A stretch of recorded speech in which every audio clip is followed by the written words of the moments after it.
We're Group 16 for Art Appreciation. In this video, we'll discuss Pablo Picasso's bottle glass fork created in 1911 to 1912 during his analytic cubism period. The painting is oil on canvas measuring about 92 to 76 centimeters and is housed in the Cleveland Museum of Art. Each of us will highlight a different formal element of the work and share how it connects to our own futures, studies, lives, or goals. Hi, my name is Marlene Laughlin. I'm majoring in finance, and when I look at this painting, I focus on the form and the shape.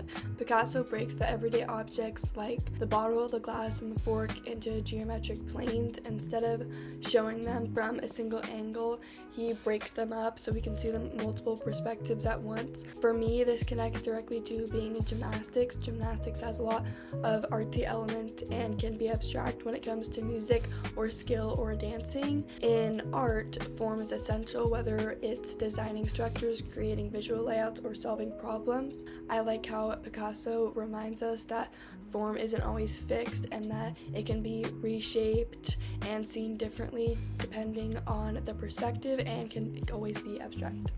Hi, I'm Gavin Leal, studying biology, and I'm a freshman at FAU. My focus is line and space in Picasso's bottle glass fork. Picasso uses sharp verticals, diagonals, and curves to both unify and divide the canvas. These overlapping lines create a sense of space that feels both flat and three-dimensional.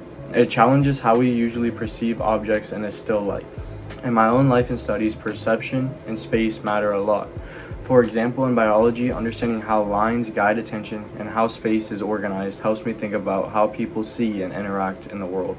I also am from the Keys, and there isn't any space on land. But once you get on the water, there's nothing but space. That's how I look at art, how it relates to me and my hometown.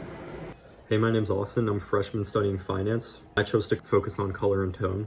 This painting is dominated by muted browns, grays, blacks, and whites, very limited to Picasso's earlier or later works. By stripping color down to the basics, he makes us pay closer attention to form and structure. The contrast and tone create rhythm and movement, almost like music in shades of gray. In my major, finance, I see a connection here because color and tone represents balance and clarity, two things that are essential to financial work. Just like Picasso limits his palette to emphasize structure, finance requires simplifying complex data into clear patterns and trends. Subtle shifts in value remind me of how small changes in financial tone, like interest rates or market sentiment, can completely shift perception. This painting reminds me that precision, restraint, and balance can reveal the most insight. Hello, I'm Natalie Kruzage, and I'm a junior majoring in communications. Today, I'm looking at abstraction and concept in bottle glass fork. Instead of painting the objects realistically, Picasso asks us to think about them differently. Not as solid things, but as bits and pieces of what we see, almost like viewing something from several angles at the same time. This shift from realism to abstraction was very important in art history. Personally, I connect to this because I also think about how meaning changes when we look at things from different perspectives. This painting reminds me that details can appear different depending on our perspective, and that there's often more going on beneath the surface than we notice at first glance. What we see is only part of the whole picture. Hi, my name is Leanna. I'm a freshman majoring in marketing.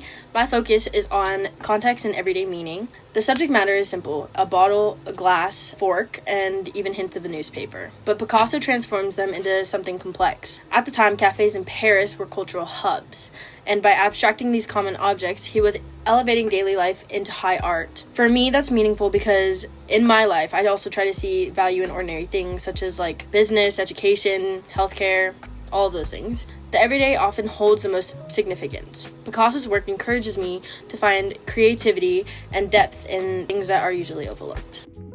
Hi, my name's Alex. I'm a freshman here at FAU majoring in finance, and I'm focusing on the proportion and scale in bottle, glass, and fork. Even though the painting's still abstract, Picasso still controls proportion to guide your attention. Some shapes are enlarged while others are compressed, which creates balance even without realistic sizing. For me personally, this relates to finance because proportion is really about emphasis, what deserves more focus, and what should take up less space. Whether I'm talking to clients, planning projects, or analyzing data, learning to scale things up or down helps me stay clear and effective. Together, we've explored Picasso's bottle, glass, and fork through its form, line, color, abstraction, and context. Each of us connected this cubist still life to our own lives and disciplines. We hope this presentation shows how a single artwork can open up many perspectives and inspire personal reflection. Thank you for watching.